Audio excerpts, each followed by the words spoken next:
esta iniciativa para crear el Fondo de Pensiones del Bienestar. En este resumen ya escucharon los distintos puntos de vista.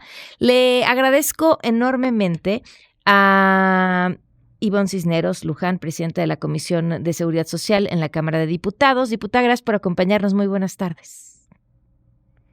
Diputada, ¿está en la línea la diputada o no?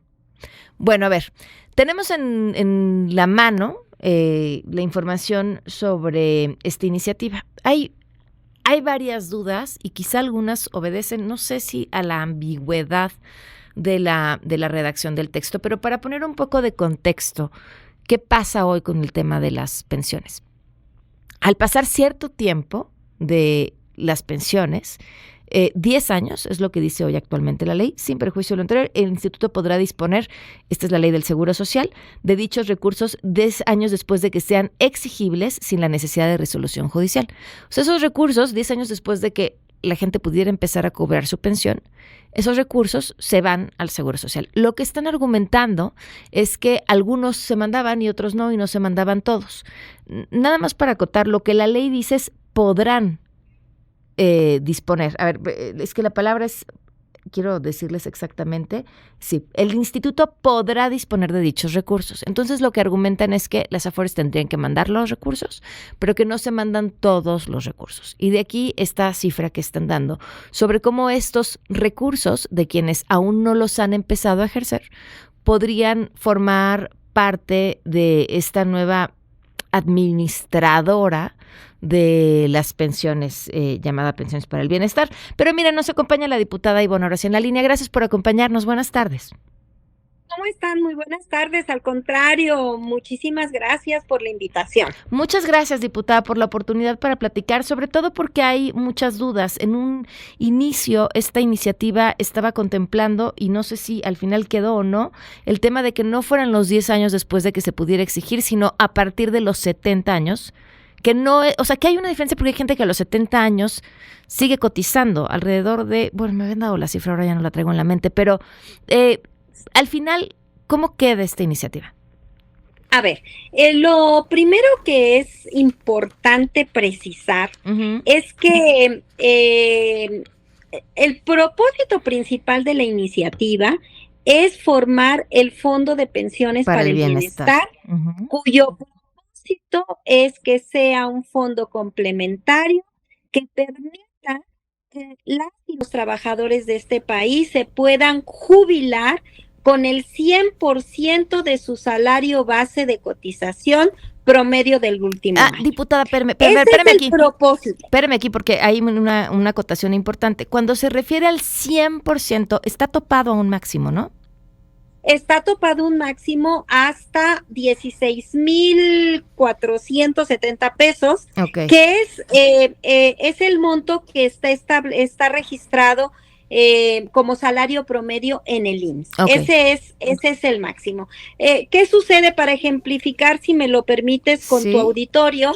A ver, una persona tiene un salario base de cotización de 10,000 pesos, pero la AFORE hasta hoy lo más que ha logrado es llegar a 4,500 pesos y se está haciendo un esfuerzo derivado de las reformas de 2020 para llegar al 60%. Vamos a ponernos en el mejor de los escenarios. Tienes 10,000 pesos, la AFORE te da el 60%, te vas de la noche a la mañana de tener un ingreso de 10,000 pesos, ahora te vas con 6,000. Bueno, con esta reforma lo que estamos planteando es que te puedas ir con los 10.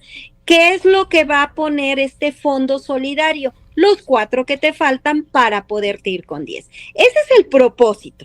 O sea, se ha desviado un poco la atención como si el propósito fuera, ¿qué hacemos con las cuentas inactivas? No. O sea, el propósito es que podamos hacer justicia social a las personas que han trabajado tantos años y que desafortunadamente con el sistema de cuentas individuales, hasta este momento, lo más que han logrado alcanzar es el 45% de su salario base de cotización. Creo que hasta ahí, entonces, diputada, nadie podría discutir la nobleza del propósito. El diablo está en los detalles. ¿Tienes el cálculo vamos a cubrir a cuántas personas hay que cubrir y cuántos son los recursos que se necesitan para cubrir a ese número de personas durante cuánto tiempo para llegar a este máximo de 16,000? Sí, mira, lo primero es que como todo en pensiones, no es algo que a partir de que se aprueba, ya tenemos un número determinado de beneficiarios, uh-huh, porque eso depende de cuándo tú te quieras jubilar, uh-huh, ¿sí? Eso depende de ello. Entonces, por ejemplo, una periodista decía el otro día, oye, ¿por qué quieres que yo me jubile? Yo tengo 70 años, ¿por qué me voy a jubilar si yo estoy bien feliz haciendo mi trabajo? No. La reforma no tiene nada que ver con eso. La reforma tiene que ver para que las personas, son dos universos, son las personas que empezaron a trabajar en 1997, uh-huh, que ya ingresaron con el régimen de cuentas individuales y que ya están en edad de jubilarse, o han cubierto sus semanas de cotización y se quieren jubilar. Uh-huh. Ese es un universo. El otro universo son las personas trabajadoras al servicio del Estado que están en cuentas individuales, ya sea porque entraron a trabajar a partir de 2007 o porque que fue cuando se hizo la reforma al ISSSTE, o porque optaron por cuentas individuales, o porque quedaron excluidas de irse al 10º transitorio, porque no estaban en ese momento activo, y el artículo 4 de la ley del ISSSTE estableció que estas personas, cuando se reincorporaran a trabajar, entraban a cuentas individuales, aunque tuvieran 20, 25 años ya con derechos adquiridos. Así de injusto fue la situación. Entonces, se está considerando a todas las personas del ISSSTE, o sea, derechohabientes del ISSSTE, que tienen cuentas individuales. Esos son los dos universos, nada más para ellos. No estamos tocando a los pensionados, a los que están en los regímenes anteriores, a los del 10º transitorio. A ver, regresemos a la pregunta de la periodista de los 70 años, porque lo que dice el texto, que es el propuesto, me imagino fue el último aprobado, es deberán transferir los recursos a las subcuentas señaladas en el párrafo anterior, que estamos hablando de las subcuentas no reclamadas, ¿no? Al momento en el que los trabajadores cumplan 70 años. Y era lo que preguntaba antes, porque el texto vigente habla de 10 años después de que tuvieran que reclamarse, o 10 años de inutilización, y el texto propuesto habla de a partir de los 70 años. Si alguien sigue cotizando y tiene 70 años o 71 años, esos recursos entrarían al Fondo para el Bienestar, de Pensiones para el Bienestar. No, contundentemente no. Uh-huh. Por eso es que el dictamen fue aprobado el día de ayer en sentido positivo con modificaciones, uh-huh, porque dada esta confusión en la redacción inicial, agregamos un párrafo que es muy claro tanto para la ley del ISSSTE como para la ley del IMSS como para el Infonavit, que esta reforma no es aplicable a las personas trabajadoras en activo, ¿sí? Por lo tanto, si hay una persona trabajadora en activo que tenga 85 años, que aunque no lo crea, sí la hay, claro, por ejemplo, en el ISSSTE, porque no quieren retirarse, porque pasan de la noche a la mañana de tener un salario determinado a tener el 40%, y ahí siguen las personas trabajando con todo lo que les implica de esfuerzo en su vejez.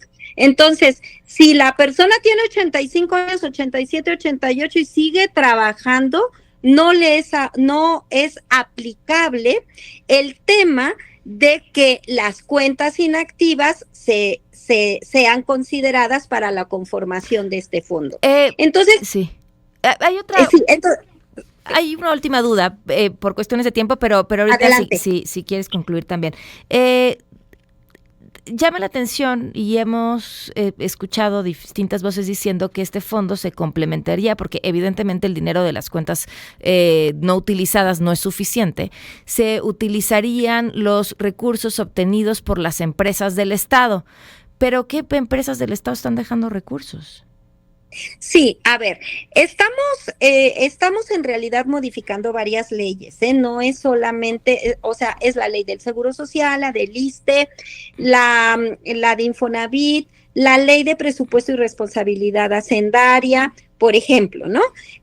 ¿Por qué? Porque estamos planteando las diferentes fuentes de ingreso con las cuales este fondo se podría constituir y se podría ir incrementando en el tiempo. Entonces, por eso es que yo empecé diciendo que, a ver, el propósito es crear el fondo para que las personas se puedan jubilar con el 100% de su cotización. Claro. ¿Cómo crear el fondo? Entonces, estamos hablando de diferentes fuentes de ingreso.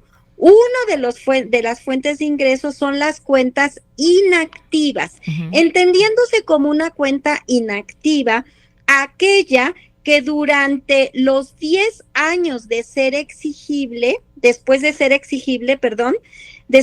años de ser exigible, no ha tenido movimientos ni de ingreso ni de gasto, es decir, no ha recibido todavía, no ha recibido cuotas obrero patronales. En las modificaciones quedó así, porque el documento que tengo aquí son los 70, nada más por precisar.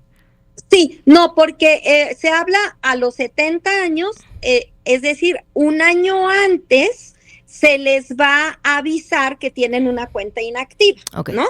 Entonces, ¿por qué se habla de los 70? Porque es cuando ya pasaron los 10 años de ser exigible.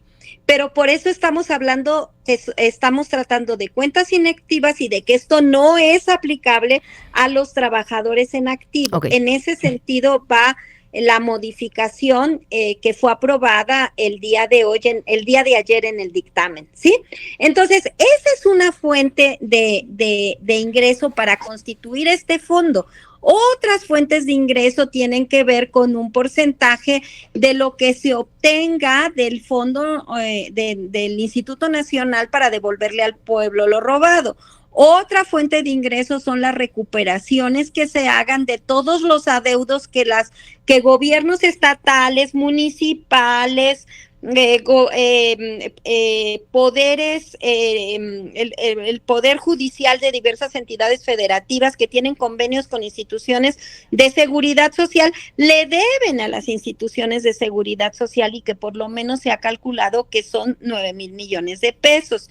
Y efectivamente, en la ley de presupuesto y responsabilidad hacendaria, se establece la normatividad para que de haber remanentes, estos puedan considerarse por parte de la Secretaría de Hacienda como aprovechamientos y puedan en su momento pasar a formar parte de este fondo. Pues, diputada, muchísimas gracias por la información, clarísima. Al contrario, gracias a ustedes y siempre a sus órdenes. Un abrazo a ti de manera particular y a todo tu auditorio. Muchas gracias. Buenas tardes, 4:42.